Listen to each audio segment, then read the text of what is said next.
Hello, everybody. I have Jocko Willink here with me today.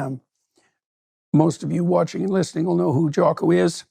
He's ex-Navy SEAL, very broad social media following, talented author of children's books, an entrepreneur. We've spoken a number of times in the past, and that's always gone really well. The conclusions that he's drawn as a consequence of his vast experience in the military and on the entrepreneurship front dovetail very well with what I've learned as a consequence of working as a clinician and a professor and in the entrepreneurial space over all these decades.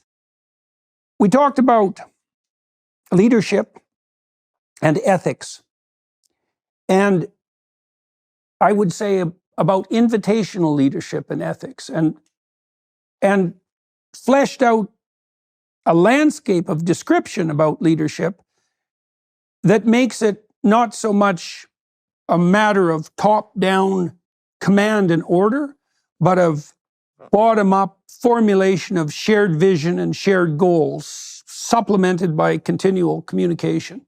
And we also talked a lot about the pleasure of mentorship, which is a form of fatherhood, I would say, and the fact that people, men particularly in relationship to fatherhood, have a vested interest and instinctual tilt towards developing the best in other people. And that's a much better way of viewing the manner in which proper hierarchies are structured than one that relies on the assumption that people are fundamentally motivated by power. You know, maybe the best of us is motivated by the opportunity to serve the best in other people. And I really think that that's a possibility. And I would say that's also a hallmark of Jocko's style and message. Well, Mr. Willink, let's start by talking about your tour. So when were you on tour? A few months ago, I went on tour. This was the second tour that I did. And the first one I did was right at the beginning of COVID, right before COVID. In fact, I may have been the super spreader of COVID. Oh, yeah, probably. Because I did San Francisco, New York, LA, DC. I was like in all the places where eventually COVID spread really quickly. And I had been to all of them, and who knows? Or you helped us get over it quicker. That's how I would look at it. You're welcome. Yeah. So this one was a few years later, and I just did 5 or 6 cities this time. And what was nice was the one that was in Chicago, we brought a crew in and we filmed it and we're going to release it. So when's that coming out? I'm not sure yet. All the editing and everything isn't done yet, but we'll put it out there. So why do you think people, and what do people tell you? Why do people come and see you? What is it that you're providing to people, do you think? I think people want to come see me and want to connect with me in real life because they've listened to my podcast a lot. Yeah. So I think that has a lot to do with it.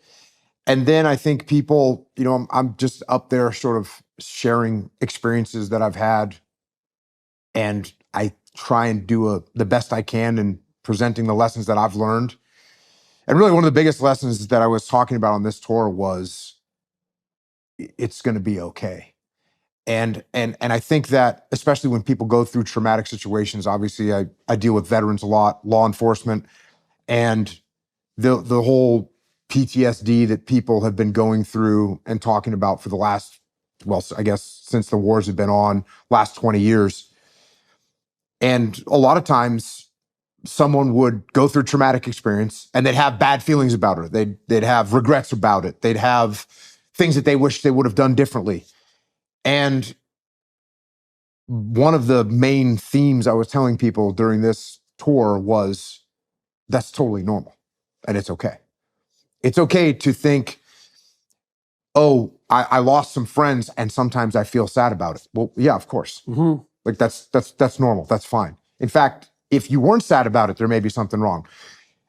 Because I think that people have been told for a while that, oh, if you're feeling sad, there's something wrong with you. When I actually don't think there's anything wrong with when you feel sad. You feel sad? Yeah, you lost friends. You're going to feel sad. Oh, you were in combat. You had to do some horrible things. You did some things that you regret. There's nothing wrong with that. People make mistakes. Things don't turn out the way that they wanted them to. We made decisions and there was a bad result at the end of that decision. And instead of thinking, oh, I'm a terrible person, no, it's like, you made a mistake and that's okay, and you got to move on. Yeah, that's the tricky part, I think, with regards to, say, post-traumatic stress disorder or regret. Because it's one thing if you're sad because you've lost people. It's another thing if you're blaming yourself because you believe, and maybe with some cause, that you've made a mistake. And often people don't know what to do about the fact that they've made a mistake. So maybe we could talk about that a little bit, because some of the people who are watching and listening will have made mistakes, and some of them are hanging themselves out to dry because of it, right? I mean, especially if you make mistakes that have had fairly dramatic consequences. So, and this ties in, I would say, also to the motif of forgiveness, because there's not much difference between forgiving other people and forgiving yourself. And you can't just do that by saying that you're going to do it. So what I've observed clinically, and I think this works philosophically as well, is that what you want to do to set things right, which is to atone, is to lay out what you've done that you think was wrong. Provide yourself with the best possible defense. So, there's a reason in our legal system that we start with the presumption of innocence, which is a miracle. Because like tyrannies start with the presumption of guilt. And the reason they do that is because everyone's done something wrong. And if you dig around enough in anyone's life, you'll find a reason that they're culpable, a reason to put them away. And so the fact that we presume innocence is a complete bloody miracle. And I can't figure out how we ever managed to get that right. But you got to do that with yourself. So imagine you're taking yourself to task because you did some things wrong. It's like, okay, list them out in your imagination or write it down. But then you got to defend yourself as thoroughly as you possibly can, which doesn't mean you're trying to get yourself off the hook. It means that you're trying not to take yourself apart more than is necessary. And then you might ask, well, if I've done something terrible, maybe what's necessary is that I commit suicide, is that like I pay the ultimate price for my sins. And people will do that when they're depressed. And that's not right, because actually what you want to do to atone is to set yourself back on the right track. So the precondition for forgiving yourself is, first of all, to sort out whether or not you're accusing yourself too viciously, like a tyrant. But then let's assume that there's some leftover evidence, compelling evidence that you did do something wrong.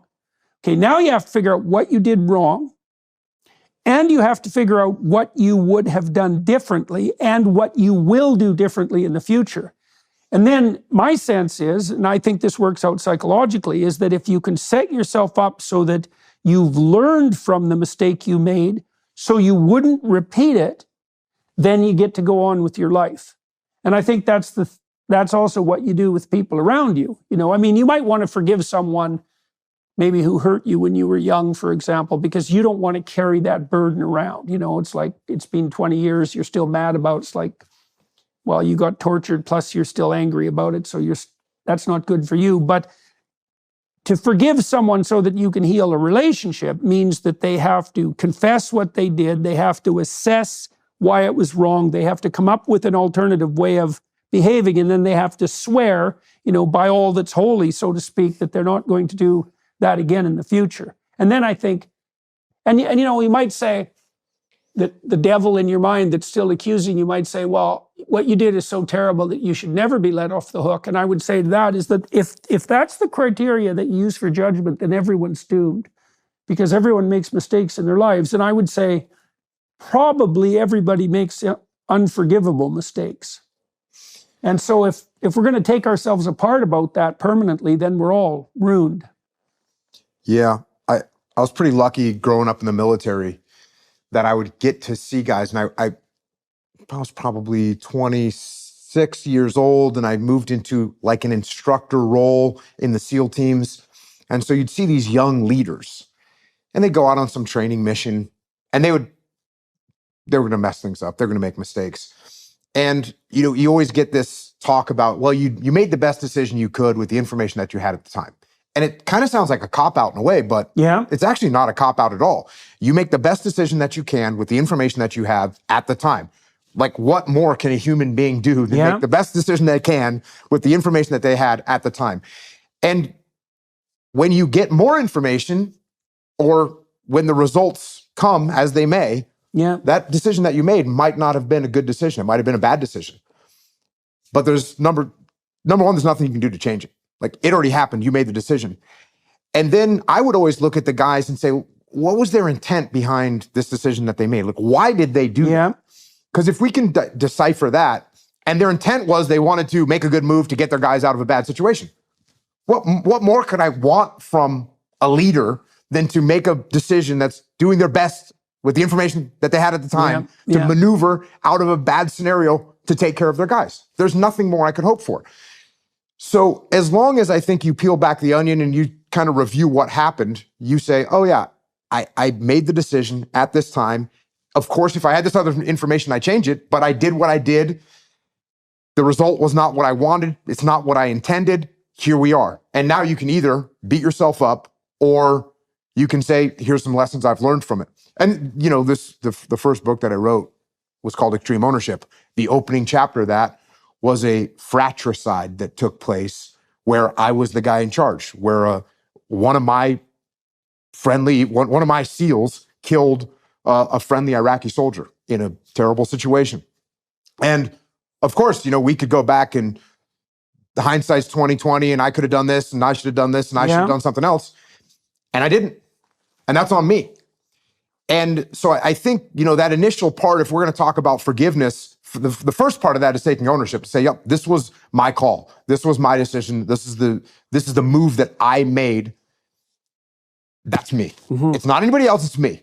Because the minute you start saying, well, this person did that, and this person, you know, the enemy did this, and we didn't expect that. The minute you start casting blame on other people, now I think you're lying to yourself. And I think that's going to cause more problems. So saying, yes, this was a decision I made. This was the information I had at the time. It ended up being a bad decision. Here was my intent behind it, and I've got to move forward. If you want to, you know, I always talk about, you want to learn, but you don't want to dwell. If you dwell on the past, if you dwell on the mistakes that you made, like you said, everybody is just doomed. Well, so the tricky issue there, I think, is that people who are taking themselves apart, they're often conscientious people. And so, well, they'll assume that taking ownership, in your terms, means raking yourself over the coals. And the crucial thing to establish there is like, well, yeah, you have to rake yourself over the coals until you learn, but no more than that, because after that it's counterproductive. Is what you're trying to foster is improvement, right? Now, and then in terms of making a case for your innocence, that's where analysis of ignorance is useful. You know, you said, well, and it's a question of conscience. Did you make the best use of the information that you had available at the time? And one answer is, well, yes, but I had sparse information. And then you have to ask yourself, well, could have you been more informed if your eyes would have been more open? That's a willful blindness issue. But it's definitely worthwhile to, when you're making a case to defend yourself, to see how much of the sequence of events that resulted in the unfortunate conclusion was attributable to situation. There's a classic mistake in thinking that people make called the fundamental attribution error. So imagine that you're driving along on the road and somebody cuts you off and you say, well, that son of a bitch. It's like, and then, you know, you find 2 blocks later that you're in the same situation in terms of the positioning of the automobiles, and you cut someone else off. And it's harder to do a situational analysis than to do a personal attribution. And so people will default to a personal attribution, that son of a bitch. And that can turn around to bite you, because it's difficult when you're retroactively assessing something you've done to take into account all the situational factors. But that is definitely something you do if you're mounting a defense for yourself. And that's part of that presumption of innocence. So we could say, if you're trying to get yourself out of something like post-traumatic stress disorder, we would say, well, how would you make the case for yourself if you began with the presumption of innocence and that there were situational factors? Make the strongest possible case. So you do that. Now, if there's some residual issues that you have to contend with, like the fact that you were willfully blind, or maybe you weren't protecting your men. Maybe you were going for the promotion because you're more ambitious than you should be. Like that speaks to intent. But you shouldn't convict yourself until all the arguments that are in favor of your innocence have exhausted themselves, right? And that is the way that our legal system is set up. And there's a good reason for that too. And then knowing also that atonement is possible and forgiveness appropriate when you've learned your lesson, and that's also very useful when you're disciplining children. So, for example, when my kids were young and I used to have them sit on the steps when they were, acting like barbarians, I should clarify that. You discipline your children when they're acting in a way that isn't appropriate for their age in accordance with universal human judgment. So you should discipline your children when they're disgracing themselves. And the reason you should do that isn't because they're bad kids or because it reflects badly on you or because you're angry, but because if they continue to act that way, other people aren't going to want to have them around.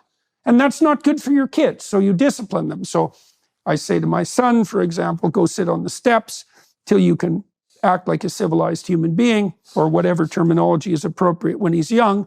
And the rule was, well, as soon as you get yourself under control, problem solved.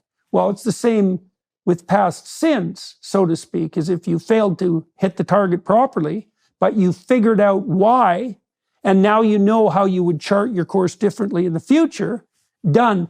And it's also the case that even most negative emotion that you experience in relationship to past memories only emerges because there's a hole in your adaptive structure.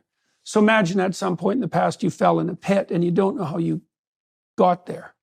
Well, that emotion is going to remain hot and dangerous until you figure out why you fell in.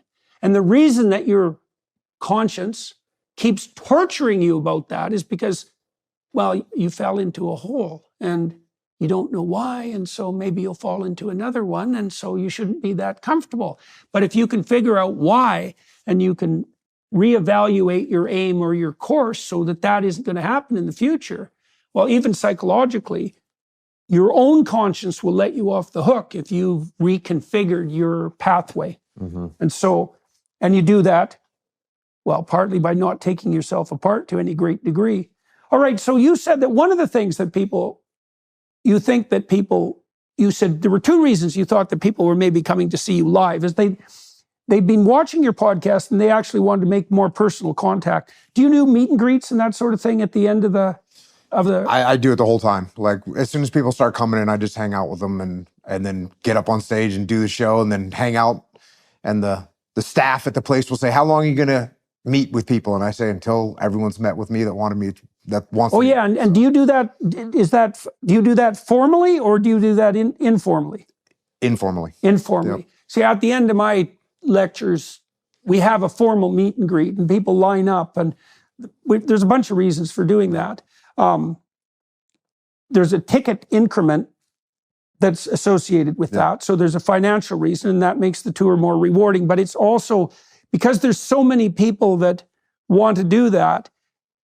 Formalizing it made it much more efficient, because everybody it's not very much time. It's only about 15 seconds, probably something like that. But the parameters are pretty nicely defined, and we can, what would we say? We can provide more people with what they want doing that. Right. And so I really enjoyed that, actually. Yeah. 15 seconds isn't very long, but it's not nothing. And if you're awake, you can have a bit of an interaction with someone that isn't only surface. And that's also a really interesting challenge, to be able to do that rapidly and efficiently in a way that's satisfying for everybody who's involved. Yeah. Well, the weird thing is people come up to me and they say, I feel like I know you. Yeah, right. And I say, you do. Yeah. Like, you listen to the podcast, there's hundreds and hundreds of hours of me talking about all this different stuff. And if you listen to all that, you do know. Yeah, right. And then I kind of know you too, because we've had these shared experiences of going through all these topics together. And so I kind of know you too. Yeah. And so you do have like a legitimate connection with people, and they can come up and just tell you whatever it is they're going to tell you. Yeah. and they can ask me a question in 14 seconds and Yeah. I'll give them an answer in 32 seconds and we're good. And they're high-fiving and bro hug and Yeah. we're moving on. Yeah, So yeah. it's, Yeah, well, that's a pretty lot awesome of contextual experience. information. Yeah. Absolutely. I feel exactly the same way. Yeah. You know, and like you said, the idea that the people who are coming have that they know you, that's not a falsehood. Unless you're being false in your podcast, and I know that you're not false in your podcast, so they actually do know you. Yeah, I really enjoy going. I really enjoy going to her. How long do you talk? 2.5 hours, something like that. Oh yeah. So quite a while. Yep. Okay, And I'll do some Q&A in there as well. There'll be some Q&A. Roll the dice with the Q&A. You never know what you're going to get. Yeah, we Let's use go. Slido.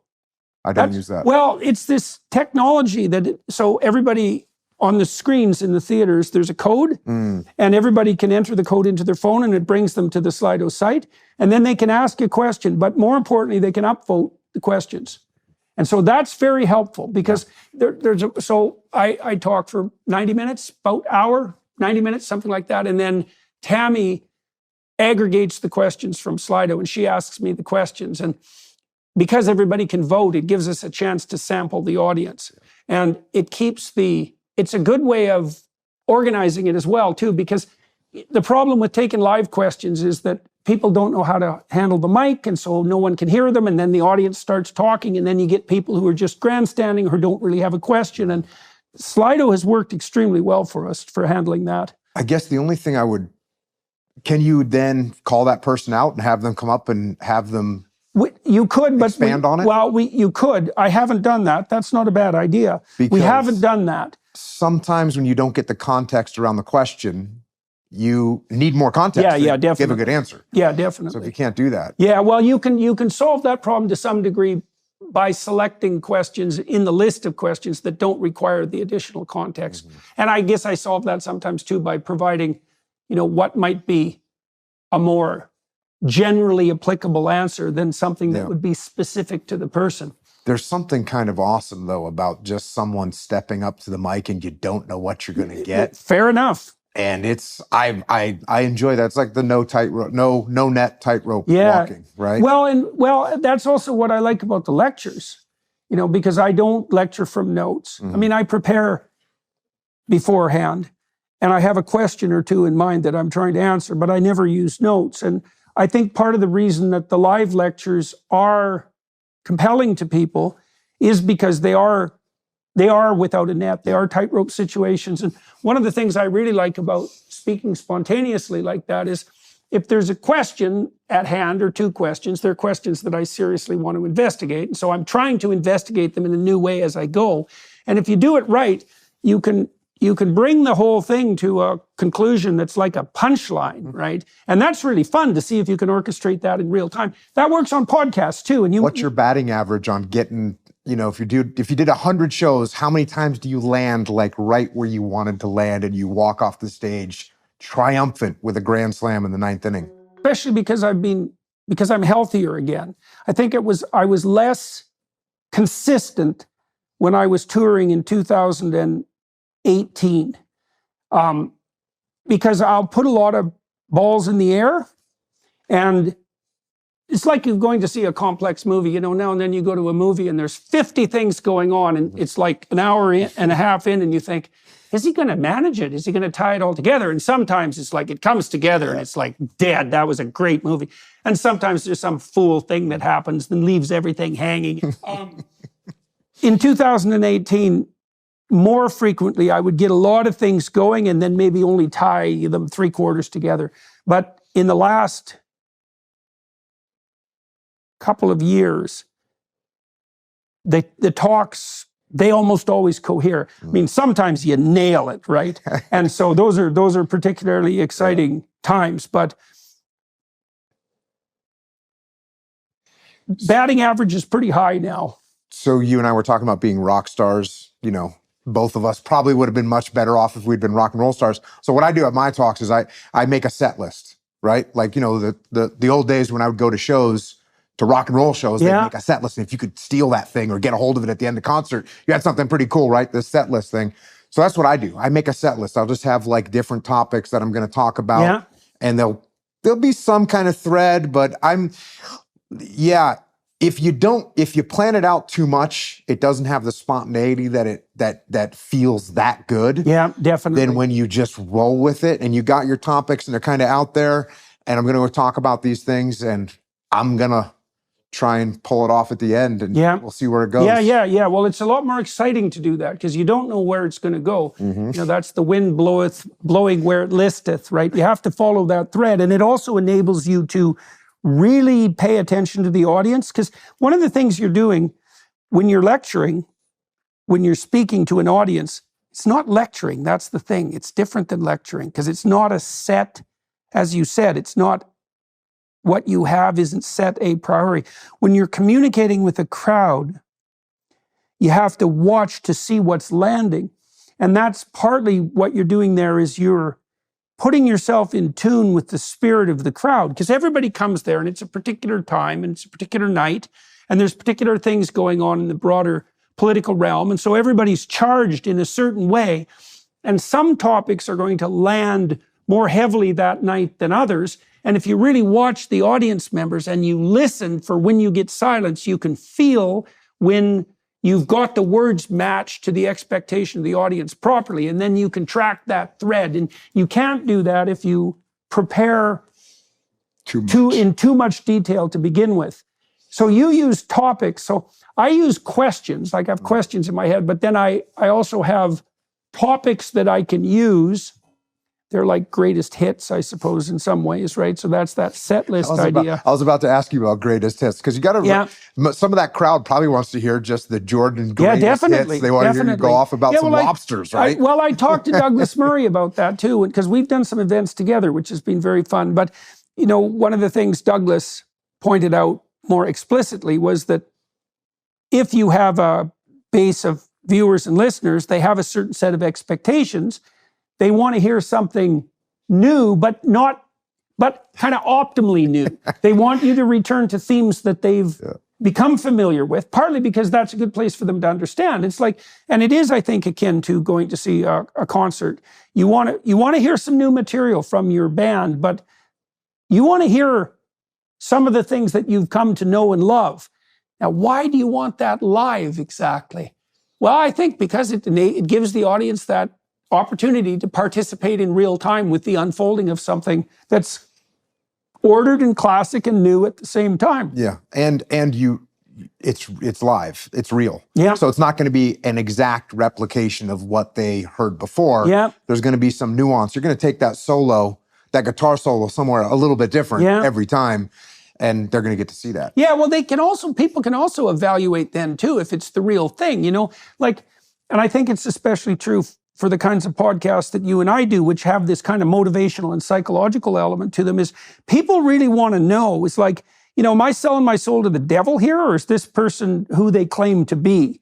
This is one of the things I've always been impressed with about people like Joe Rogan, for example, is like Rogan is just exactly who he presents himself to be. Like there's no, and I've seen the other side of that often at political events, go to political events. I know the person who's involved, possibly.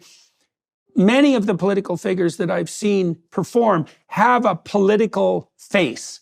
They're not the same on stage. They have a political act, and they're different people off stage, often smarter people, interestingly enough, and I think more interesting people, but Rogan doesn't have any of that. And I think when people are looking for motivational direction and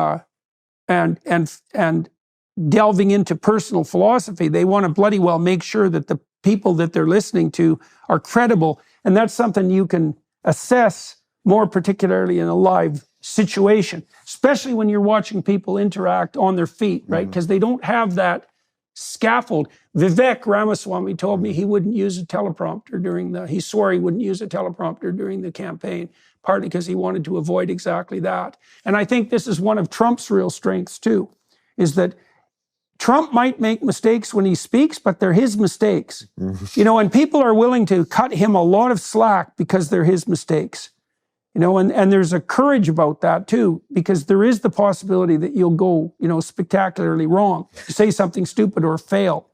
Yeah. So you talked about intent when people are analyzing their motivations for their past conduct, for better or worse. what's your intent in the tour? And how do you orient your intent before you go on stage? Mm-hmm. So interestingly, I had a woman that works for me, and she's the COO of one of my companies. Great, incredibly impressive woman named Jamie. And she was at one of these live events, and I got asked during the Q&A. Someone said, "Hey, why are you doing this?" Yeah. You know, and she, who hears me speak all the time, she told me afterwards, she said, when I got asked that question, she wanted to hear what I was going to say, because she never really thought about, like, why does he do that? Because she kind of knows my life situation, my financial situation, where I'm at in the world. She kind of knows, and she never really thought to ask me, like, why are you on tour right now? Why are you doing this? Why aren't you just relaxing, sitting by doing whatever it is you want to do? Yeah. And she waited for my answer, and my answer was to try and help people out. Yeah. That's it. I mean, at this juncture. So so let's delve into that a little bit. There's two things you brought up there that I think are particularly interesting. One is the automatic assumption on the part of people who might be asking the question why, that if everyone had their druthers, they would be sitting on a beach relaxing. And like, people ask me, I was home visiting my parents recently, and my mother said to me, "Don't you ever relax?" Because I was working while I was there on all sorts of things. And I said to her, I don't know. I'm not that interested in relaxing. Like, to some degree, I don't even know what that means. Like, if I'm tired, well, I'll sit down, and maybe I'll watch a stupid comedy or something, because that's all that's left of me, I think Tammy and I watched Legally Blonde the other night, and that was about right, because I'd been writing all day, and it was stupidly funny. Yeah, right. And so fine. But as a goal, like, my goal is not to relax. Like, I think my goal is to have as an adventurous a time as I can possibly manage. I've been writing about the book of Abraham in this new book I'm writing. And Abraham, the conception of God in the book of Abraham is that God is the voice that calls you to adventure. And that the most devout path is the path with the highest adventure. Yeah, I really like that. Because, your life is not going to be justified by satisfaction or satiation. That's for infants. There's going to be plenty of pain. And so there's no escape from pain. And so you might say, well, if you can't be satisfied and there's no escape from pain, then there's no hope.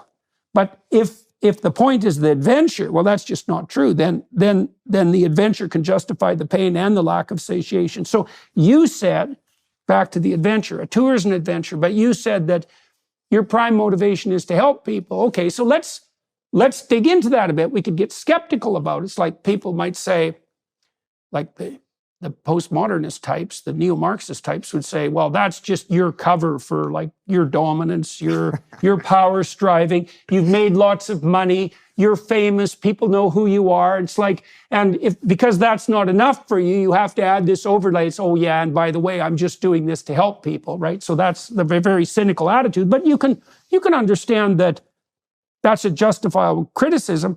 And if you were narcissistic, it would also be a genuine criticism. So why do you think it is that why do you think your claim that you're helping people is justified? And if it's justified, why do you think that you find helping people intrinsically rewarding?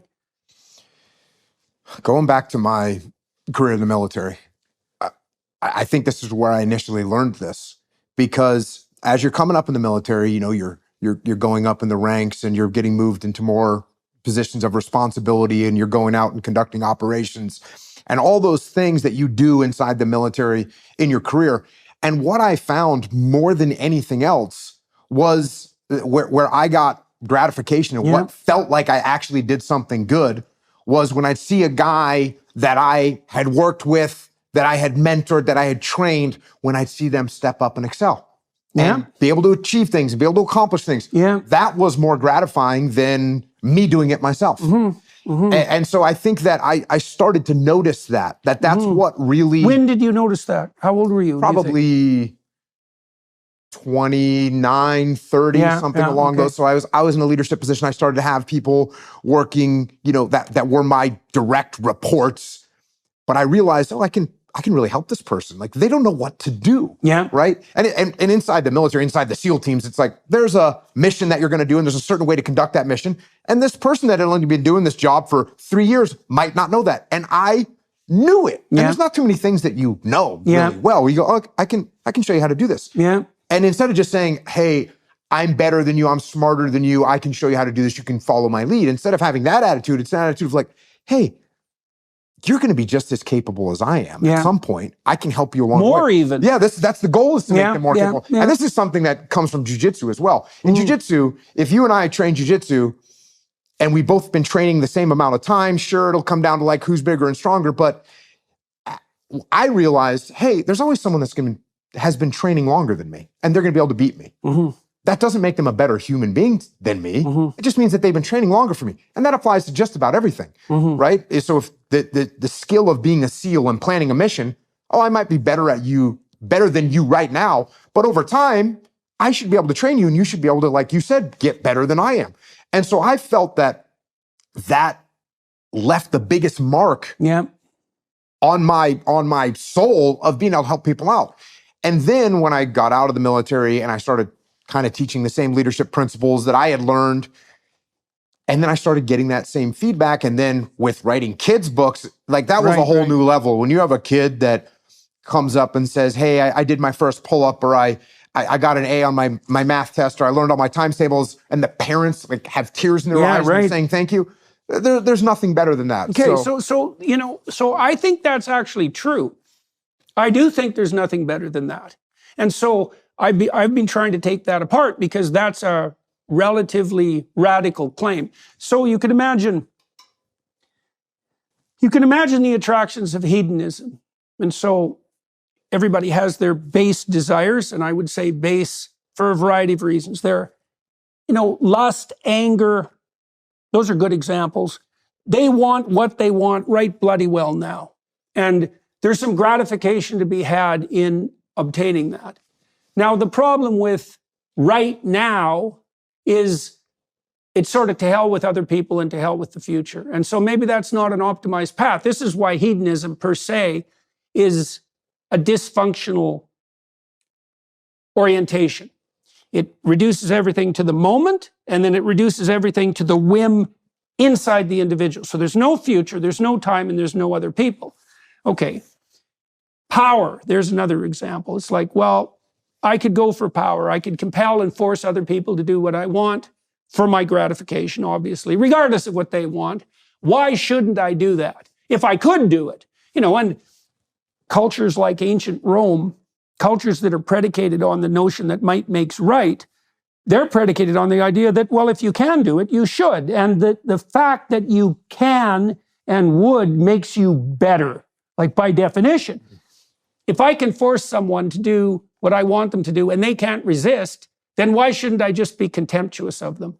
And I think the answer to that is, well, it backfires. It's like you can enforce your will on people for a while, but even among chimpanzees, the probability that the moment you turn your back or show any weakness that you're going to get torn into pieces is extremely high. So hedonism, power, those are sort of alternative motivational states. Well, this one, this pleasure in helping other people develop, I think, well, why shouldn't we think that that's just your cover story? And I think the reason for that is, well, here's one reason. Human beings are pair bonding creatures, and our children are dependent longer than the offspring of any organisms. So there's two pathways to reproduction. There's two patterns of natural world reproduction. There's the mosquito pathway. These have technical names. I can't remember. One is K. I can't remember the technical names. Mosquitoes on the one end, human beings on the other. So the mosquito strategy is 1 million offspring, and if 999,000 of them die, as long as one survives or two, you've done your job. No investment past sex, right? And there are human beings who have that strategy as well. No investment past sex, right? The alternative is immense investment, maybe multi-generational investment. That's parenting, grandparenting, great-grandparenting, maybe the establishment of a pattern that even works beyond that. human beings have staked their existence on the high investment reproductive strategy.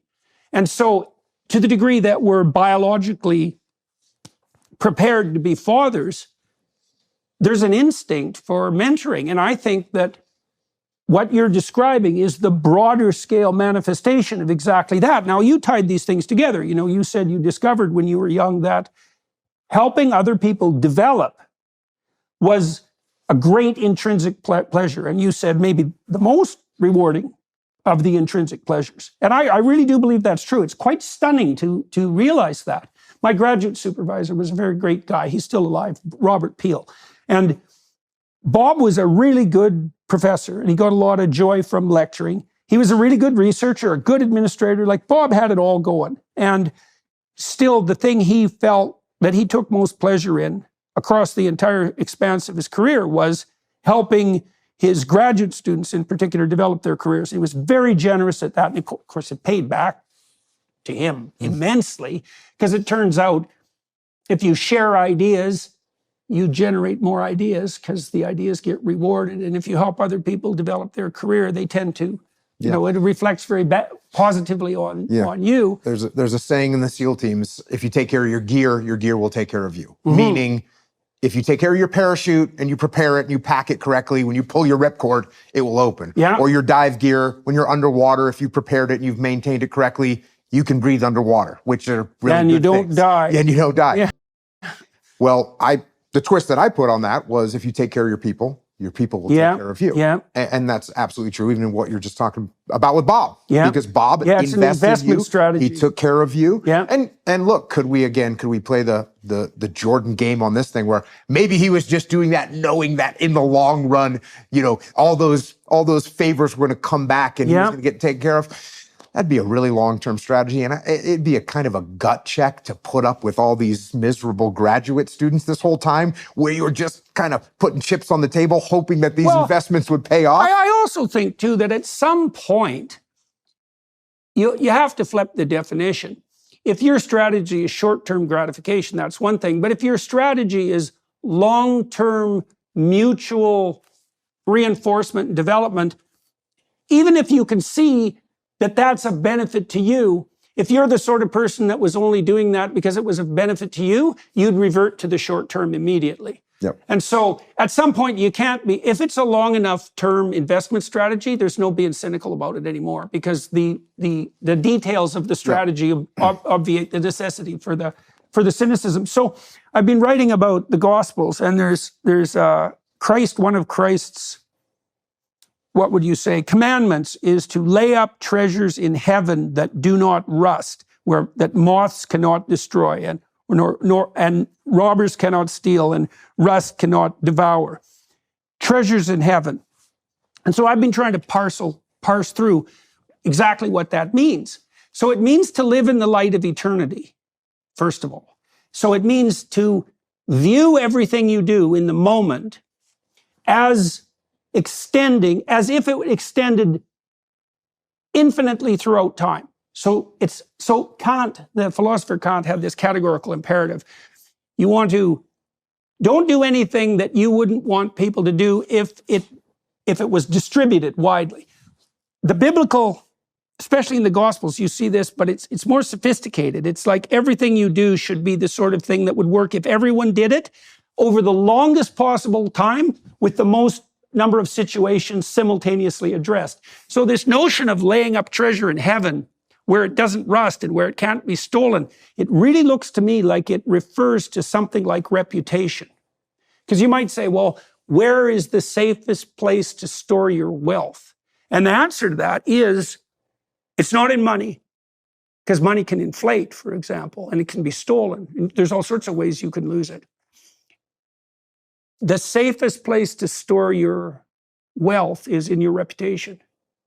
And the most effective way of developing your reputation is to be of the most service you can possibly be to other people. You know, and so when we're on tour, with Tammy and I are on tour, we're thinking, well, this is a pretty good deal. You know, we put this effort into it, but it's returned thousands of fold, right? Because now you have people who are so happy with what you've done that they're thrilled to have you around. And so that's a pretty damn good deal. And so it's it's this perverse uniting of selflessness with, what would you say? With genuine reward. Yeah, the luck that it just so happens that if you take care of other people and you sacrifice for them and you invest in them, it just so happens it'll come back to you. Yeah, it just so happens that it is the best possible strategy that you could undertake. Yeah, and I think there's no doubt about that. And I also really wonder, what the limit to that is, because it's obviously the case that, so here's another, you tell me what you think about this. Here's another form of fundamental reward. If you've gone out of your way for someone, let's say, so you made sacrifices for them, and then you see that really helped them, and they let you know that really helped them, that's a moving moment, and I'm sure you've encountered that many times where people will come up to you, say, during the lectures or the tours, and they'll say, here's something you said because of something you learned, and here's how it helped me. And you think, like, that strikes a very deep chord. And that is one of the things that, well, for us anyways, for Tammy and I, that's certainly one of the things that makes the tour worthwhile. But it does speak to that depth of motivation in mentorship. And this is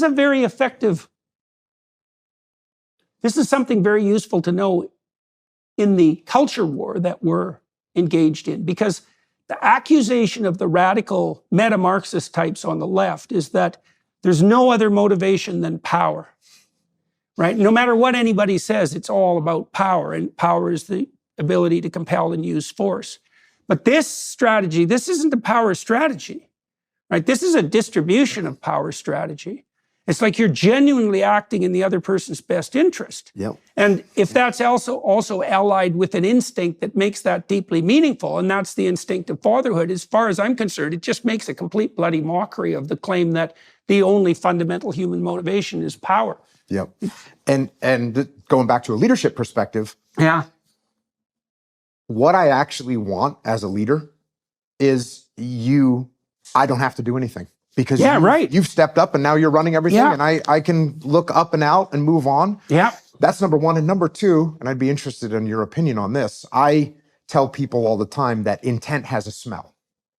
Intent has a smell. So if your intent is actually to take advantage of me and get things from me, and you're taking advantage of my mentorship, and you're eventually gonna, that intent will have a smell. And sometimes it's hard. Sometimes you meet someone and you go, man, that seems a little bit off. Yeah. This person seems a little bit off. I'm not really sure about this person. Yeah. And I think in my mind, that's their intent. It's seeping through. You can smell it. And if you got to watch out for that. And I always have to remind people that there are terrible people out there. There are snakes that I will invest in you and invest in you and invest in you. And what you'll do at the end of that is you'll take it and turn away with it or turn it against me. You bet. And if I would say this, that is an absolute possibility. It can absolutely happen. Yeah. But if you invest in 10 people, 9 of them are going to give back to you and you'll be in a better place. Yeah. One person will try and run away, and they'll eventually, unfortunately for them, they'll dig themselves a hole that they can't get out. Well, we also know that too. So psychopaths take advantage of other people. They use power. And so for someone who's truly psychopathic, you're nothing but a set of opportunities for short-term gain. But the problem with being a psychopath is that they have the same attitude towards themselves. So they'll sacrifice, relationships, obviously, which is the future to a large degree. They'll sacrifice their own future to take advantage in the moment. And the consequence of that is it's not a strategy designed for success. You hear all this, that there's all these psychopaths in positions of power and authority. It's like, most of the time, like the real hardcore psychopaths are very, very likely to end up in prison. But even the ones who fool some of the people some of the time, or even all of the people some of the time, the chickens come home to roost. It is not an effective strategy. And this has even been documented among chimpanzees. So now and then in chimpanzee troops, you get a leader, a dominant male, who's risen to the top because of force. Fundamentally. But those troops are not very functional, and his leadership is very unstable. And as I mentioned earlier, he's very likely to meet a dreadful end. And so that's another problem with the claim that power is the only true motivation, is that if you first of all, as you said, it's actually about 1 in 20 people who use it reliably as their fundamental motivation. So the rate of psychopathy, narcissism, etc., it starts to reach clinical proportions in about 1 person in 20. So 19 out of 20 people that you help will respond in kind. That's a good investment. It is a good, it's a great investment. That's right. That's right. Usually not that hard to figure out. I mean, it might take a little bit of time before you realize, oh, this person's definitely looking out for themselves more than anybody else. Well, so that's going to be and a problem. you said that has a smell. So one of the things I've been working out with this character, Jonathan Pajot, is, so there's an ancient idea. Imagine there's a pyramid of values, okay, and there's a pinnacle value.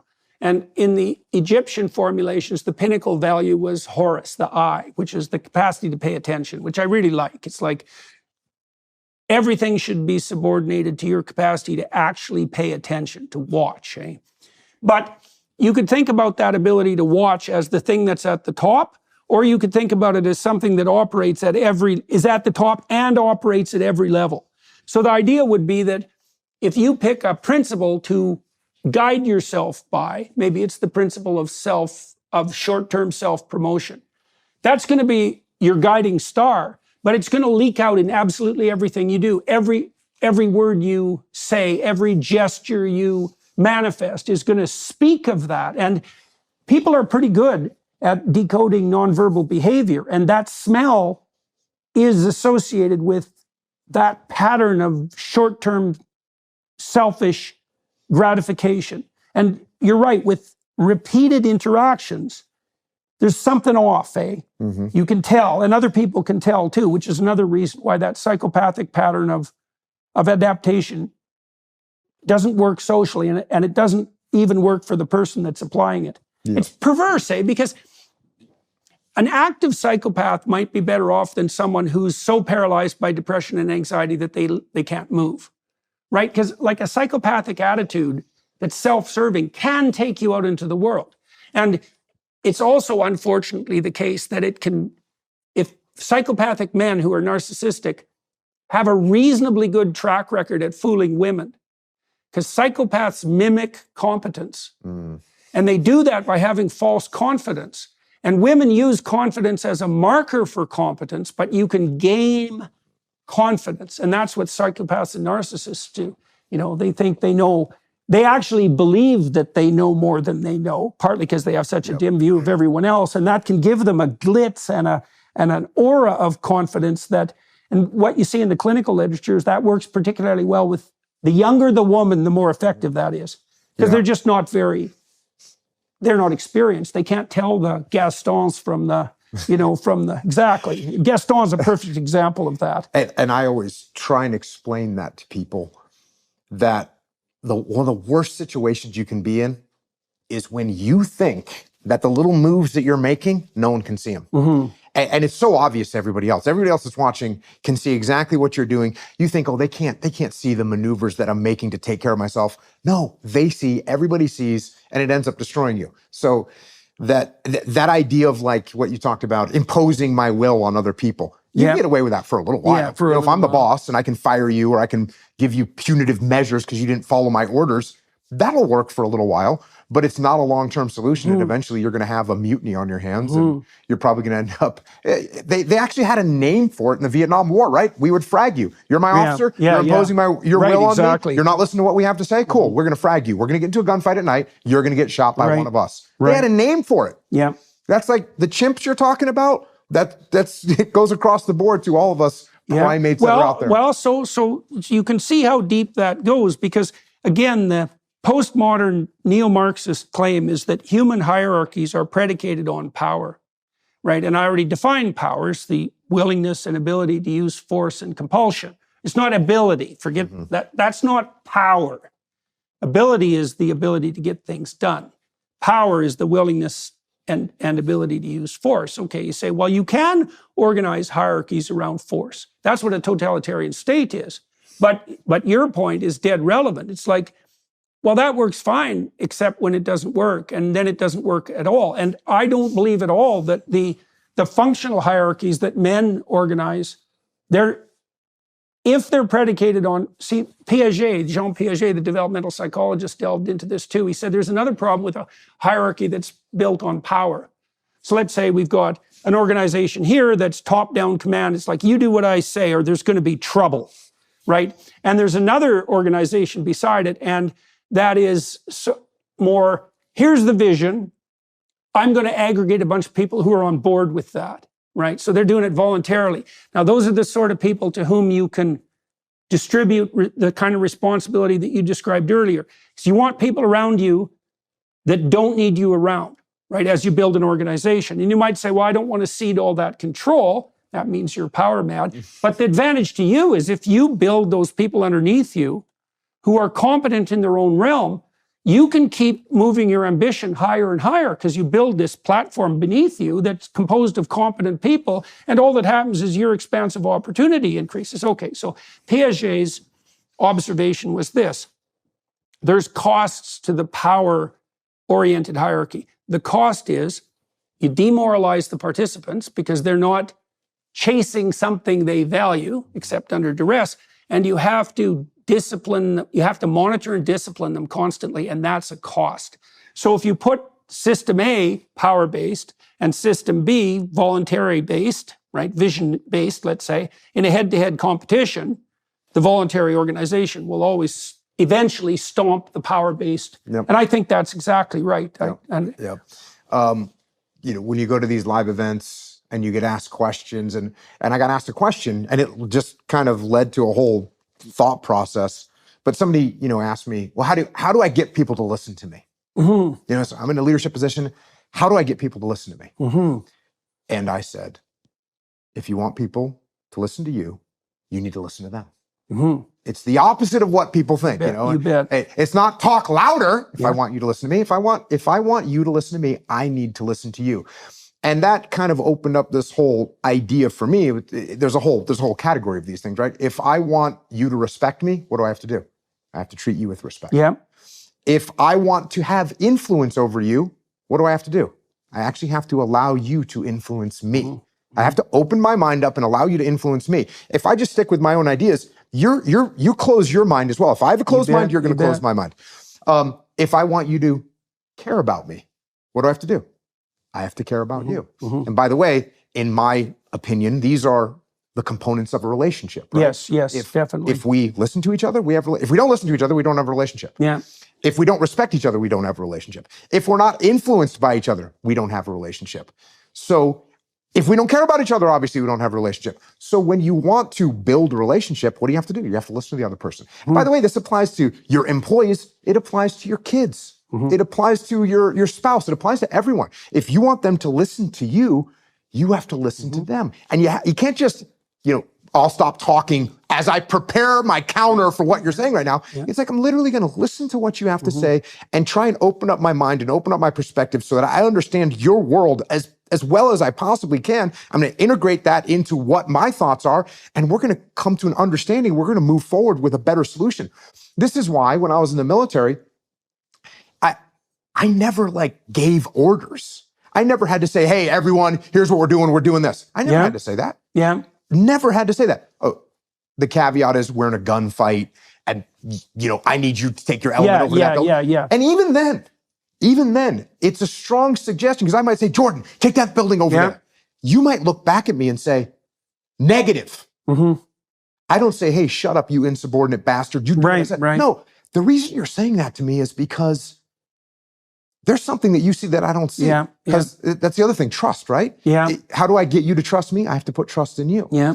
So the idea of barking orders and that idea that the military or any organization can be run through authoritarian dictatorship, look, you can make it work for a little while, but it's not a long-term solution. And that's what we've got to watch out for. Yeah, well, one of the things I've read in relationship to military history, and this is particularly true with regards to the U.S., is that part of the reason that the U.S. military has been such a formidable force is that a fair bit of responsibility is devolved down the ranks, is that people are expected to use their decision-making power as appropriate with the maximal amount of allowable freedom at their level of authority.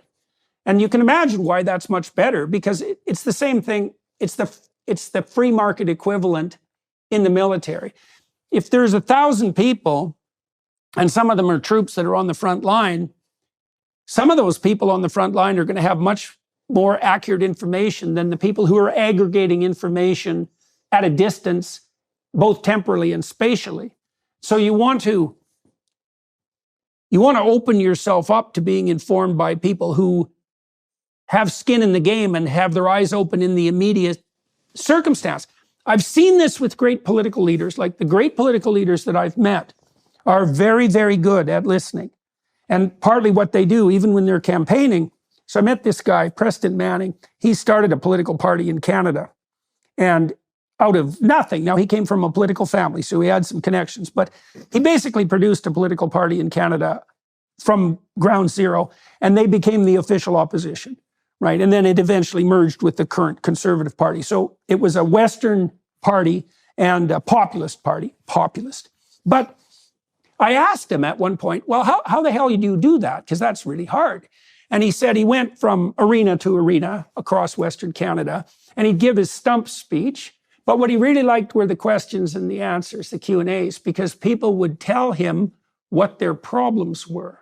So you can imagine if you're a political leader and you go talk to 1,000 people, and all 1,000 people tell you their problems because you listen, well, now you've got the questions right. Because one of the things that's really impossible to figure out if you're a leader is like, well, what problem are we trying to solve here? What direction should we be going in? And it's a lot easier to lead people in a direction that they want to go. And so if you listen to people, now Jimmy Carr told me the same thing about him preparing his comedy routines before he goes on tour. So, and comedians do this generally, and they all know this, although Carr was very good at elucidating it. You go to 50 small clubs. You try out your idiot material. 90% of it falls flat, but 10% of it makes people laugh. Well, if you're listening, you can tell when they laugh, and you just put a check by that joke. And after you've done 30 shows and you now have 2 hours of material that makes people laugh, even if you're not that damn funny to begin with, if you pay enough attention to what the audience responds to, you can aggregate the material and you can go on the road. And that's really, as far as I can tell, that really is the essence of leadership per se. It's certainly the essence of political leadership. Yeah, well, this is the fourth law of combat leadership that I used to teach in the SEAL teams that now I teach to corporations and companies and teams. Decentralized command. It's everything you just said. Decentralized command. I want my subordinate leadership to be leaders. Yeah. I want them to understand where we're going, and I don't really care how they get there. And I can put some parameters on them. Hey, you can't do this, you can't do that. But everything else inside that box, you can do. Make decisions, go make things happen. That's decentralized command. And yeah, that's why we have a great military. And when we get away from that is when we start having problems. That's why you hear about the Vietnam War. What was happening during the Vietnam War? Well, you had Johnson back in DC making decisions about what targets we were going to hit in Vietnam. That's no way to run a war. And that's why you have problems in those situations. So definitely decentralized command as a leadership system, it's really vastly superior to any other system. And that's why that group that pulls ahead. And the other thing that you talk about, that group that's based on values and based on, really, to me, relationships. Yeah. It's the same thing, right? If I have a team and we all get along and we all can talk to each other, we trust each other, we care about each other, you put that team against a team that has a bunch of animosity and they don't trust each other, the team that has good relationships is going to annihilate the team that doesn't. And we see this over and over again in the business world. We saw it in the SEAL platoons. In fact, this is funny. In a SEAL platoon, so I was running the advanced training for the SEALs, where you're getting SEAL platoons ready. They've already gone through all the basic training. You've got experienced SEALs, some new SEALs, but experienced SEALs and some newer SEALs, but they're getting ready to go on deployment. And it's a very strenuous, arduous training cycle. And you're pretty much training them some collective skills, but then you're putting them in mission scenarios where they're going to go out and do simulated combat missions. And if you would see a fracture between guys in the platoon, you'd watch it, you'd pay attention. And if it started to get worse, the platoon was going to fall apart. The platoons that occasionally would fail a block of training, they'd fail land warfare, they'd fail urban combat, or they'd fail close quarters combat. The reason they would fail was because they had fissures in the platoon that would break them apart. Well, how would those fissures develop? Ego. Okay, so they're developing around people who are playing power games. Yep. So you're the platoon chief. So in a SEAL platoon, the platoon chief's probably been in for 12 to 15 years. He's got a lot of tactical experience. And then you've got the platoon commander, who's an officer. He probably has 4 or 5 years. He's a little less tactically experienced, but he's the guy that's overall in charge, right? He's the guy that actually is the head of the platoon. So a good platoon chief is going to offer suggestions, and a good platoon officer is going to go, yep, chief, that makes sense. Yeah. That's a beautiful thing. And everyone can kind of see that the platoon chief is sort of running the platoon with the permission of, for lack of a better word, the permission of the platoon commander. Well, occasionally you get a platoon commander that wants everyone to know that he's the one that's making the decisions.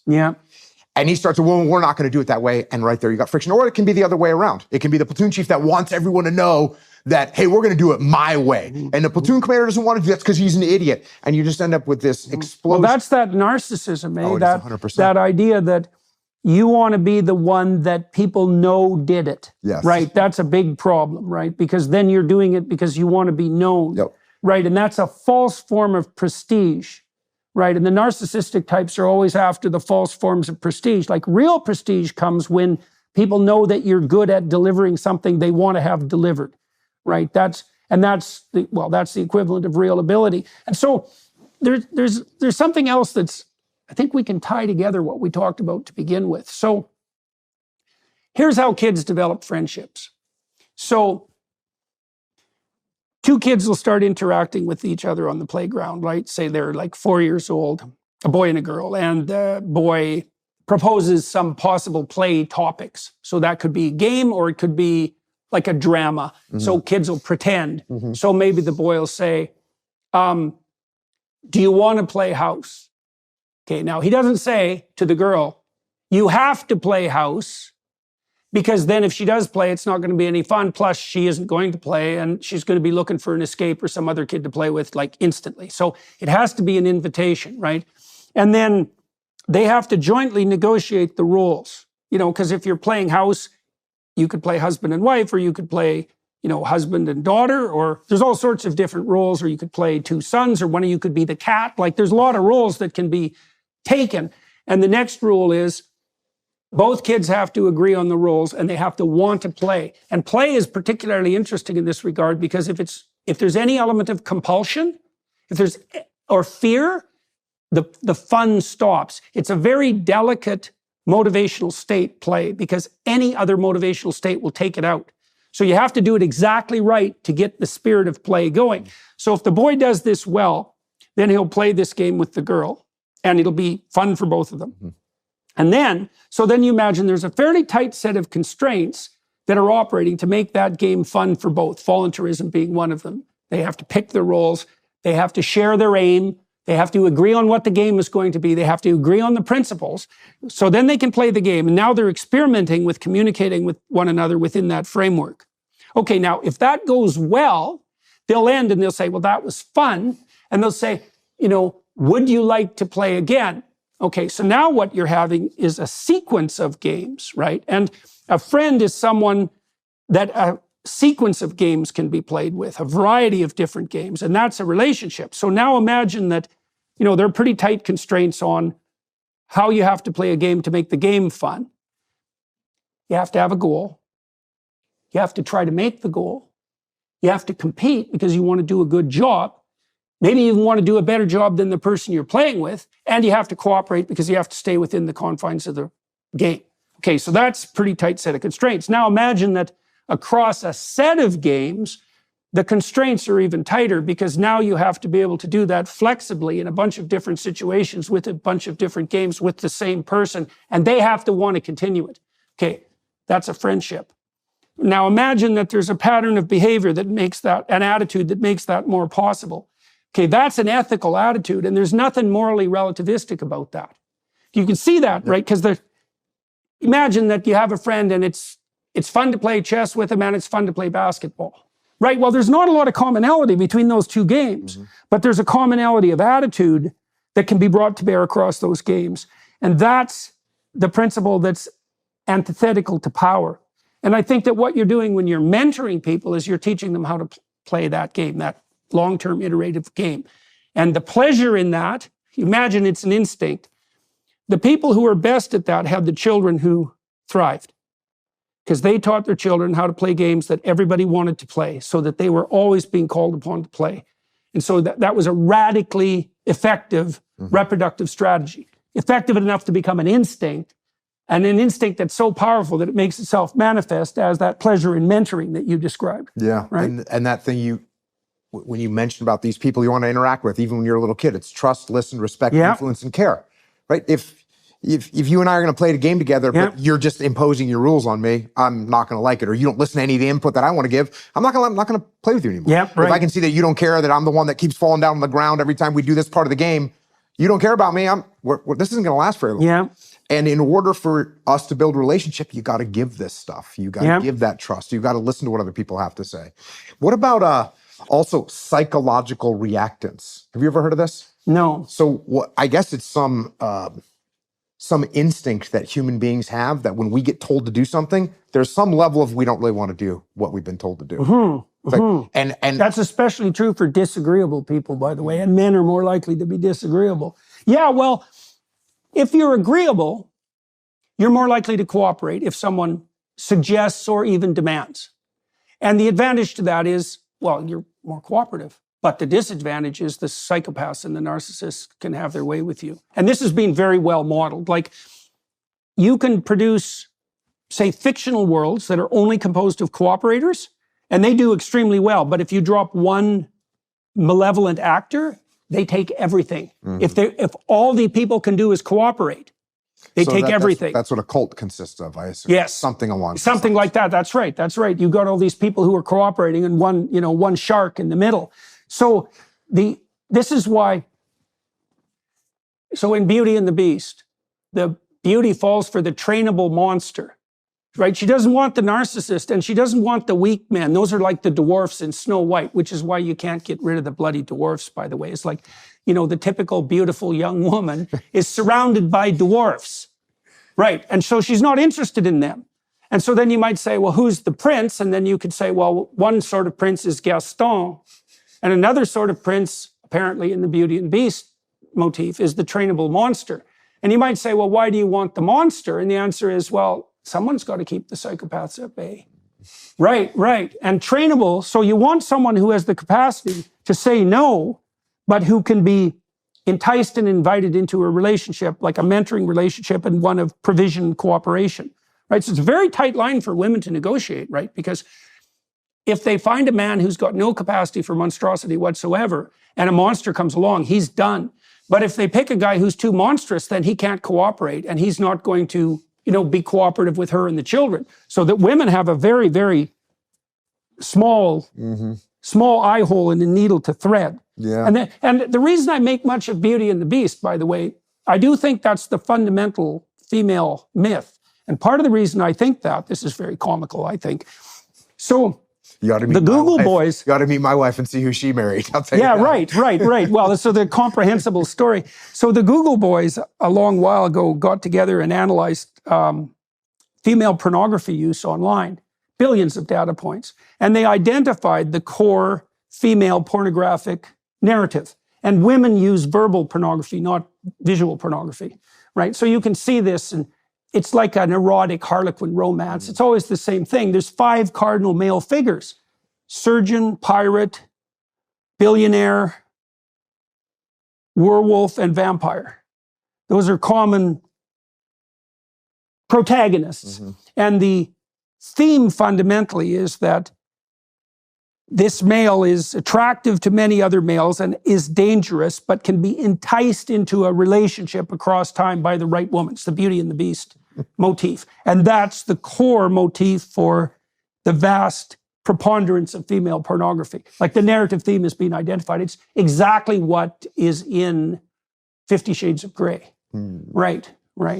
As those when the toxic masculinity started being talked about a lot, and I got asked a bunch about these things. Yeah. And what I answered that question with a lot was, well, if you take any characteristic or any trait of a human and you take it to an extreme, of course it's going to turn bad. Right. It doesn't really matter what, even something like being generous. Like, you know, if someone is generous, they're so generous, they give everything away and they get taken advantage of. Yeah. So any trait, if you take it to an extreme, it'll become a negative. And that'd be, you know, with the traditionally feminine traits and the traditionally masculine traits, it's the same thing. Oh, it's to say it's bad to be aggressive or assertive. Well, yeah, can you be too aggressive and too assertive and now you don't listen to anybody else, you just go running around slapping people? Like, yes, that's terrible. Yep. But the other end of the spectrum is now you're just kind of complying to the whims of whoever's around. Yep. And it's an equally bad scenario. Yep. So what you want to be as a human being is be balanced. And yeah, you got to have some capacity to be a bit of a monster when you need to be, but you've got to be able to contain that and discipline that, and you'll end up in a pretty good spot. And that goes with just about every characteristic that that a human being can have. Well, you see this very clearly in analysis of personality trait distribution. So you can imagine that there's advantages being extroverted, but there's disadvantages, impulsivity, and there are pathologies, mania. Like mania is a pathology of extroversion, impulsivity as well, because one of the things that positive emotion does, and extroverts are higher in positive emotion. You think, well, you can't have too much of that. It's like, yes, you can. Mania is too much positive emotion. And so is impulsivity, because positive emotion makes you much more likely to act precipitously in the present. Because your nervous system is saying, well, everything's good right now. Make hay while the sun shines. And so if you have a pronounced proclivity for positive emotion, it'll manifest itself in impulsivity, right? And so there, as you pointed out, so you might say, well, it seems cosmically unjust that talents are distributed inequitably. But if you understand that there are no talents without a corresponding cost, then the situation becomes much more complex. This is even true of intelligence. Like, I think there isn't anything that you could be granted by the genetic lottery that will make more of a difference in your life than raw IQ. And a huge part of that is biologically determined, far more than people would ever want to admit. And it's really quite shocking. But the biggest, traditionally, the most unforgivable and deadly sin has been associated with the intellect. Because the intellect is so powerful that it can fall in love with itself. And then you get the Luciferian intellect, essentially. You get the sin of pride, you get arrogance. And intellectual arrogance is probably the worst kind. And so, sure, it's great to be smart, but the downside is, yeah, well, you fall in love with your own intelligence, boy, and you're going to be in some sort of trouble, because I don't care how smart you are, you're not smart enough. And that is not the only virtue. And then you said something else interesting too. You know, you talked about this balance. And so the classical conception of God is something like the summum bonum, right? The sum of all that's good. But I think that's in some way a misapprehension, that it's more like the harmonious balance of all that is good, right? Rather than the sum per se, you know. And so you could imagine that a person who's maximally admirable has the capacity to bring to bear whatever temperamental trait is most appropriate in that situation, right? So they've got an array of tools to choose from, which is why becoming skilled is so useful. You increase your tool, you increase the toolbox that you have at hand. But then that virtue itself seems something like the harmonious balance of potentially competing virtues. Maybe virtue itself is the game that virtuous traits play. It's something like that. And then, so you can't reduce it to any one thing. You can't say, well, the most aggressive guy is the best, or the most intelligent guy, or the most cooperative guy, or the best looking guy, or any of that. It's not reducible to a single dimension, no matter what the dimension is. But that doesn't mean that there isn't something that all the virtues point to. And I do think too that pleasure that makes itself manifest in mentoring is probably an index of the virtues being balanced properly, right? Because if you're in a mentoring relationship with someone and you're really attempting to operate, let's say, not only in their best interest, but in the best interest of all the people they could serve. So like when I was training graduate students, you know, part of what I'm thinking is, well, if this person is now under my supervision and they're going to become a professor, well, they're going to develop a research enterprise, and God only knows where that'll go. Like, that can be very influential, and they're going to train. They're going to have a pretty direct influence on at least thousands of people. And so you can imagine that you're trying to work in that person's best interest, but you're trying to work in the best interests of that person insofar as that person is going to be willing to serve the best interests of all the people that they're going to serve. Yep. Right, right. And that's something that you're going to have to develop the feel for, right, with these individual human beings, because they're all a little bit different. So there might be one individual that you have to be a little bit more aggressive to get them to step up. Yeah. And there might be another individual that you have to back off a little bit. Yeah. I've talked about leadership and saying that you get these tools, right? And it's like woodworking. So woodworking, you've got to learn how to operate the tools on wood, right? The saw and the drill and the chisel. You got to learn how to work those tools. But then you got to remember that there's different types of wood. Mm-hmm. And you've got pine, which is very soft, and you've got ipe, which is very hard. And then you've got to learn how to work those tools on those pieces of wood. And then with human beings as a leader, you've got to remember that each piece of wood is different. Each piece of pine, this one has a knot and this one has a different bend to it. So you've got to really pay attention to balancing out these various tools that you have, because if you go too hard on a piece of pine, you'll destroy it. If you don't go hard enough with a piece of ipe, you won't make any impact.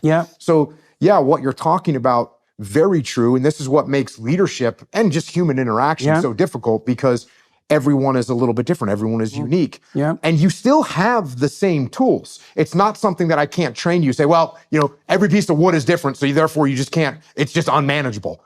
No, here's the tools, and you got to learn the art of working on the hardwood versus the softwood. And it's the same thing with leadership. Like, I can't give you here's the answer 100% of the time with all human beings. You do this. No, actually, here's the range of tools that you can utilize in those types of situations from a leadership perspective. And you've got to figure out how much pressure to apply, what angle you're going to use, and it's going to be a little bit different. And that's why it takes experience and it takes time. But unfortunately, sometimes people think that leadership is just something that you're born with. Or it's a set of rules or principles. Or it's a set of rules. It's like, hey, this is what you're born with and you have these capabilities. And, did you see that guy give that speech and tell everyone what to do? Man, he was awesome. I could never do that. Well, no, actually, you can do that. And you can learn to become more articulate. And you can learn how to have a better command presence. Are you going to have the same command presence that charming and charismatic individual had? Maybe not. Maybe you can't get there. But you can definitely improve and you can definitely get better. And then you can bring someone on your team that has a huge amount of charisma. And maybe when it's time to get up and shock the troops into action, you let that guy step up because he's better than you. So well, you see that in the story of Moses, which is a classic leadership story. Moses isn't verbal. And he tells God that when God comes along and says, well, you're going to stand up against tyranny and you're going to lead the slaves out of captivity, which is what people are always doing in their life if they have any sense. Moses' first objection is, the tradition has it that he had a speech impediment or something like that. Like, it's actually quite a severe impediment. So he has Aaron, who's his communicator, right? And so, you pointed to something there. People often assume that leadership means charismatic speaking, for example. Well, the kind of public communication leadership that you and I are doing depends on that. But that's by no means the only way of being an effective leader. I would say it's probably much more akin to what we've been talking about in terms of play. It's like a good leader is someone who can continually create games and present them to people that they want to play. And there's lots of ways of doing that. You can do that and be quiet. Like, I had a client, a lawyer. He ran a big law firm in Toronto. I worked with lawyers like that for quite a while, and they were sent to this little organization I was part of. The value proposition to the law firms was, you send me your best people and we'll work to make them 15% more productive, which for those people meant a lot, right? But we work for them, not you. And so then what we were doing with each of these people was radically different. It really depended on the person. And one of the guys that really struck me, he was very, very quiet. And all he did in his office, was go around and listen to people and actually listen. And so he could get wind of interpersonal conflicts of the sort you were describing, the power game conflicts, just before they were developing, right? People would tell him what was wrong. And because he was listening, he could fix the things that were wrong with just like a tap and a nudge, right? Because he did it before they got out of control. And it was really interesting to watch him operate because it really looked, even to him, like he was doing very little as the manager of this law firm. But what he was doing was exactly the right amount at exactly the right time. And he was doing that because he was like, and his orientation was true. He wanted the firm to function as well as it possibly could. And that's genuinely what he wanted. And he didn't care whether he didn't even care if he knew that what he was doing was effective, much less what so there's a gospel statement that's very mysterious. You shouldn't let your right hand know what your left hand is doing. It's like, well, what does that mean? It means you shouldn't even be concerned about whether you give yourself credit for what you've accomplished. Now there's a boundary on that because credit where credit is due. But if you're undertaking the task just so that you feel better about yourself in your own eyes, you're contaminating the motivation. Yeah. The better motivation is this mentoring motivation. And I think it really is. It's a cause for optimism that that's such a deep source of meaning, because you know as well as I do that there are lots of young people, we'll talk about young men for a moment, who feel lost. It's like, where am I going to find the meaning in my life? And if you can let people know that one of the deepest possible sources of meaning that you can tap that's more or less it's unfathomable, right? It never stops giving, is the meaning that comes as a consequence of working on behalf of the appropriate development of other people. Yeah. When people come to me and they say, well, I don't know what to do. I don't know what my goals should be. Yeah. I'm just kind of lost. Yeah.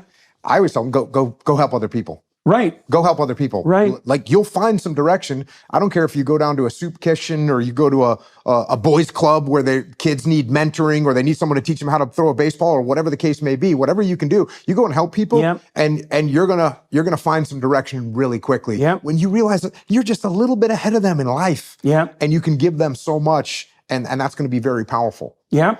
Well, so one of the things that psychologists discovered, although not nearly enough has been made of this, is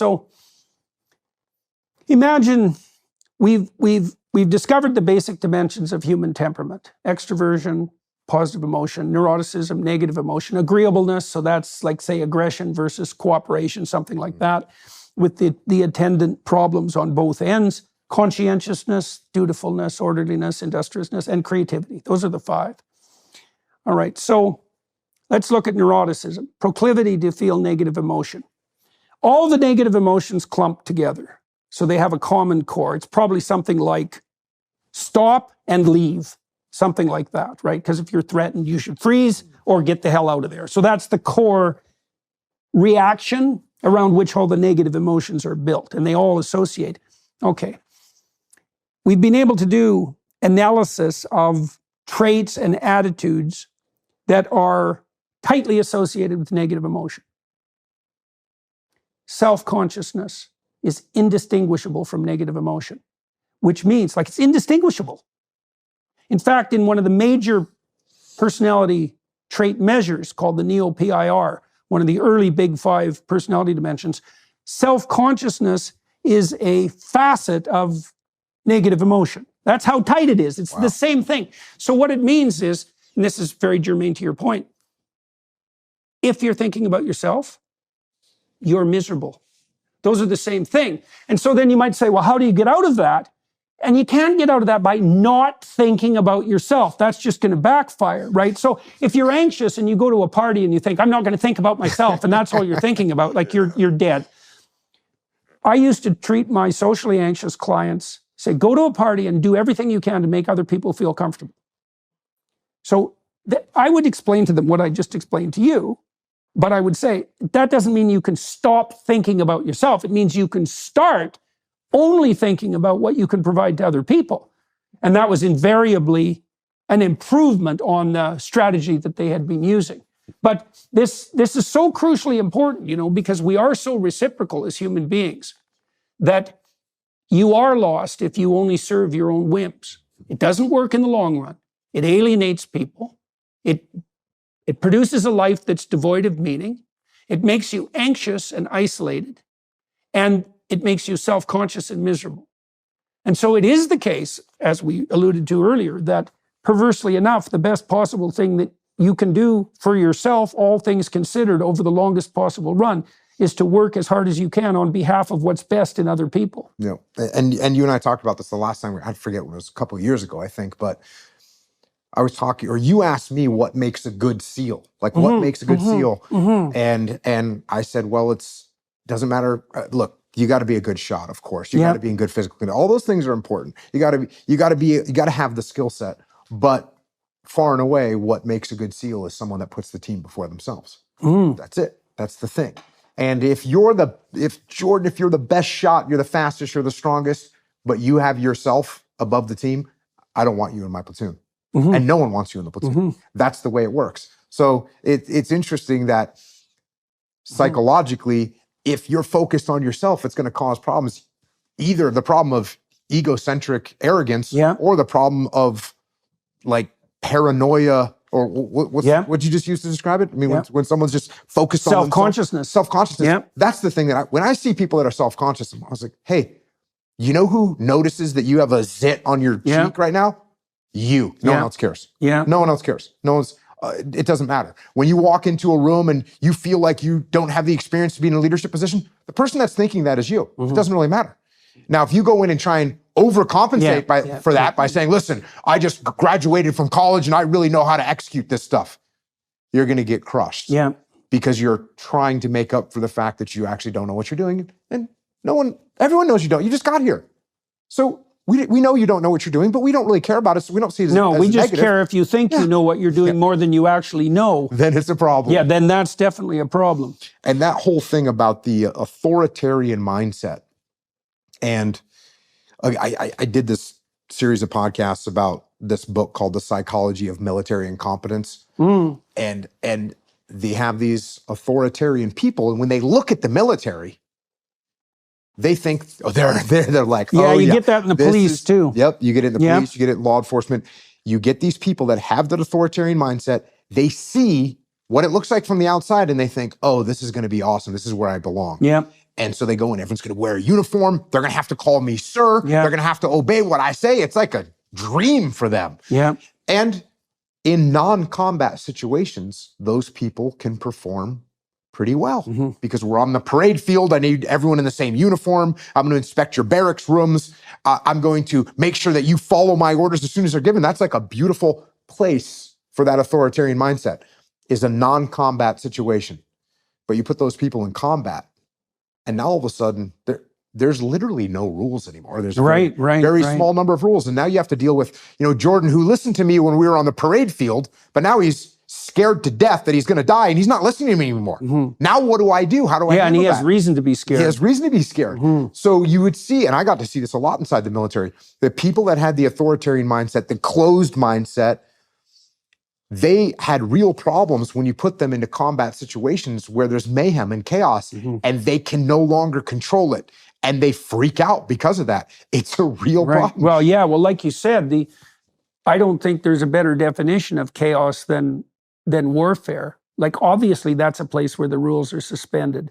So then the question would be, well, what's the best possible mindset to bring to bear on a situation where the rules have been suspended? Right? You can certainly see that distribution of responsibility and an appeal to voluntarism is going to be of great utility under those, not least so you don't get shot in the back by your own men. Yeah.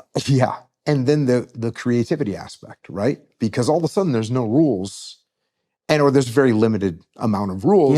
And if we've got to find out a different way to execute these missions that's going to make more sense in this particular environment that we're in, that no book and no training has prepared us for. I got asked a little while ago about, if we were going to war with China, and I was leading, my troops into combat, what would I be thinking about? And I said, the thing I would be focused on, the same thing I'm always focused on, especially going into a combat situation, and that is keeping an open mind. Because I don't know what's going to happen. The enemy doesn't know what's going to happen. I don't know exactly how my troops are going to react.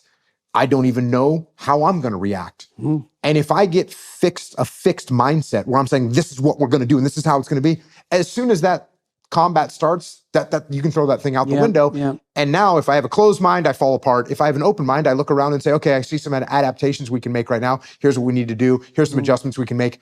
And that's when I ran training, that was the purpose of my training, was to open people's minds, was to put them in situations where if they stuck with a fixed mindset and they didn't open their mind and they didn't see other perspectives, they were going to fall apart. They're going to get So destroyed. that other perspective, so that's got to be allied with that willingness to incorporate information from the bottom up, because you're going to get, so that's where the diversity claims of the radical left have some utility, is like, well, in any open-ended situation, you want a genuine diversity of viewpoints because the situation is shifting, and the more options you have in front of you, up to some limited degree, because, time to process all those options also matters. You don't want a uniformity of opinion, because you're going to run into this problem that you just described. Here's a good example. The Iraqi military, right? It's basically a caste system. You had the officers at top, and then you had a bunch of, almost slave labor a little bit. Yeah. And the officers would skim money off the paychecks of the soldiers. Right. That's how they operated. Right. And there's a loyalty building exercise for you. not the best loyalty building exercise at all. And so the rule is don't rip off armed subordinates? How's that for a rule? Here's the thing that's interesting. So our chain of command found out that this was happening, and there was a lot of pressure throughout the US military, like, we've got to stop this. These soldiers are getting ripped off. This is terrible. We need to prosecute the officers that are skimming money from the paychecks. So I went and brought my interpreter, and we go talk to these soldiers. Yeah. And you say, hey, is it true that your boss is skimming money off your paycheck? Ready to write it down and and they go, well, of course. He's the boss. Of course he's going to take some of the money. I mean, that's sort of what that's totally normal. They weren't angry about it. They were just like, oh yeah, well, he's the boss. He's going to take some money. And then when I get promoted, I'll be able to take money. That's the way their system functions. And it was... See, I jumped to the wrong conclusion. That investment, that was my conclusion too, because I was a young enlisted guy. And if my officer would have been skimming my money, I would have been totally against it. But that was a very normal thing. And so I kind of try to back off and say, this is the way their culture is. That's the way their culture is. It's different than ours. It's unacceptable. Were there parameters of skimming? Yeah, there are. There's parameters of skimming. Right. So you could take some percent. Yes. And it's the same thing with the Iraqis. We'd say, hey, we're going on an operation tonight. We've got an operation tonight. Can you bring 30 guys tonight to conduct this operation? And they would tell you 100% of the time, yeah. Yep. And they'd show up with 9, or they'd show up with 6, or they'd show up with 48. And because it's inshallah, right? It's God willing, we'll have 30 people. If that's the way it's supposed to be, that's the way it'll be. And instead of us going, hey, this isn't the way we do it, we had to say, okay, well, how do they operate? What do they think like? How can we incorporate their perspective on things into our culture? And how can we merge these cultures together so that we can communicate with them in an effective way? So we go, oh, okay, cool. How many people do you think you can bring tonight? And they're going to give you a better answer than if you say, can you bring this many? It's a little nuance in the way that you interact with them. Right. But if you that might have even been a politeness norm, because their response to you might have been, well, the polite thing is to tell the person who's asking what they want to hear. Right. And that is different than saying, well, how many people do you think you could bring? Totally different. Yeah. So if I had a fixed mindset and a closed mind, it would have been saying, this is the military. A platoon is 40 guys. You need to bring a platoon tonight. If you don't bring a platoon, the world explodes, right? Nothing's going to work. But the open-minded attitude is like, oh, they think a little bit different than we do. Hey, how many people can you bring? And all of a sudden, okay, you can bring 12. Okay, then we'll bring 18 and we'll have 30. We'll be able to get this thing done. We'll make it happen. But when we have a closed mind, we don't hear other people's perspectives. It's actually insane. I've seen people, we have intelligence come in, information come in, and just be like, no, that's not, just shut it off. Yeah. As if it doesn't exist. Yeah. Instead of saying, oh, well, at a minimum, where'd that information come from, right? I might not agree with that information, but we've got someone telling us that there's a machine gun nest in this location. No, that's impossible. Yeah.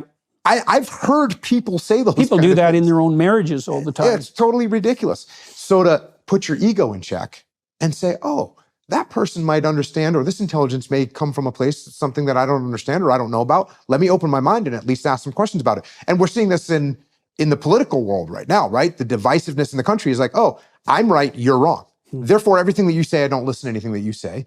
And that's the way it is. And end of conversation. I don't want to hear anything that you have to say, which is a real problem. Instead of having conversations with people and trying to understand what your perspective is, crazy as it may seem to me, I still have to listen to what you have to say and trying to integrate that. It's especially true when you have to live.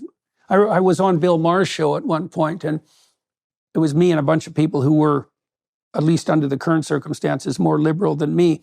And they were going off on Trump and the MAGA types.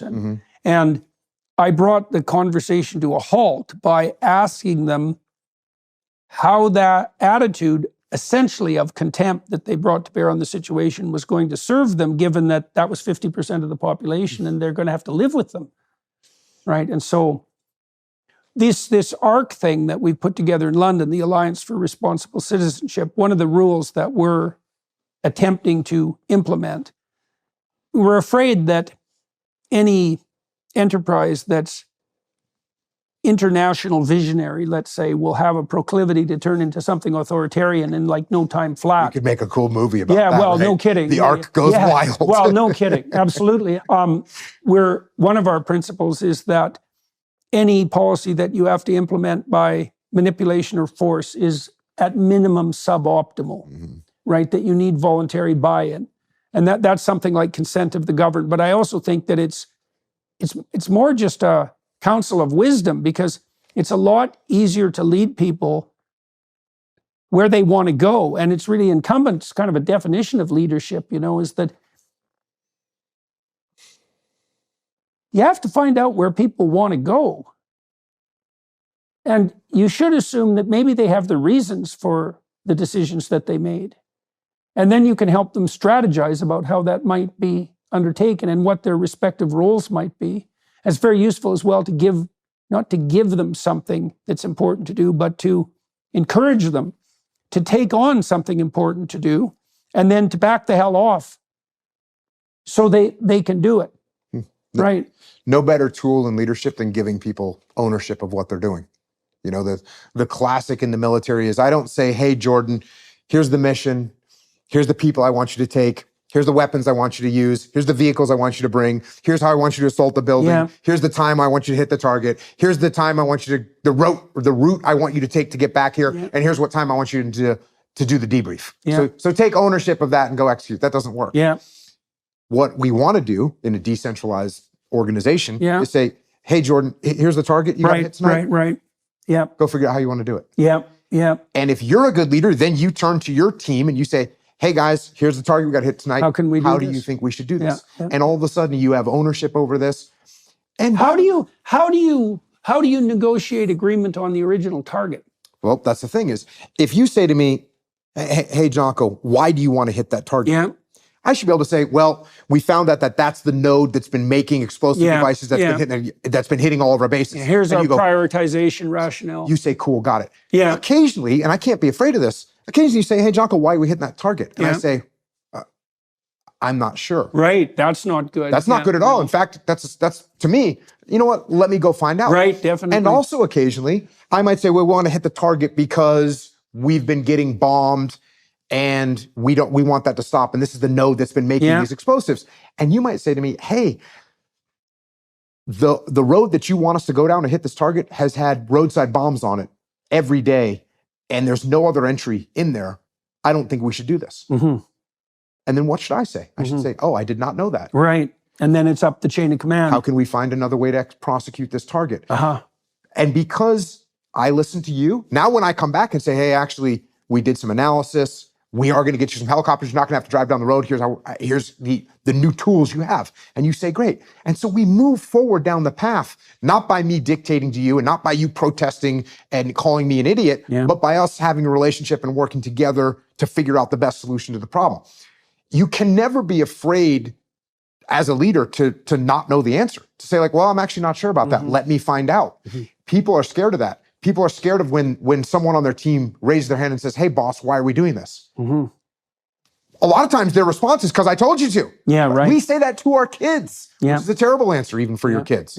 Even for your kids.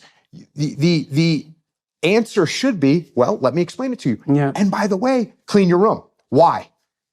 I've had this with 1,000 parents. Why should I clean my room? And there are some whys, right? You can say, well, you know, if we have a fire and the firemen come in here and you got toys all over the floor, you could trip and fall and it could be a real problem. And your kid might buy that, right? They might buy that. But they might be like, low probability. Yeah, low probability. I'm not cleaning the room. And occasionally, if you don't really have a good answer, it's like, okay, well, if you want your laundry done, at a minimum, you got to put your clothes in the hamper. Other than that, you can leave the Tonka toys all over the place. And you think that, well, then you're creating this undisciplined child. No, actually, you're giving your child the ability to learn from themselves. 3 days later, when they want to go to school and they can't find their Tonka truck, it's like, where's my Tonka truck? Well, it's somewhere in your room. Where'd you put it? I don't know. So thinking that your kid is going to just devolve into this savage human being that's can't undisciplined throughout their life is the wrong answer. Well, you highlighted something there that's also of extreme importance from a leadership perspective too, which is the refusal to make rules, to make unnecessary rules. A good leadership, what would you say, set of principles is not too many rules, but enforcement of the rules, of the minimal set of rules that do exist. And then you might say, well, how do you know what the appropriate rules are? And one answer to that would be, well, if you don't have a series of deep reasons for your rule, and it boils down to because I said so, that's probably not a rule that you are in a position to advance or insist upon. It needs to be placed in exactly as you said in the military situation. Here's a target. Here's the cost to attempting to hit that target, which is not a trivial cost at all. The right response on the part of the men is, well, why is that worth the cost?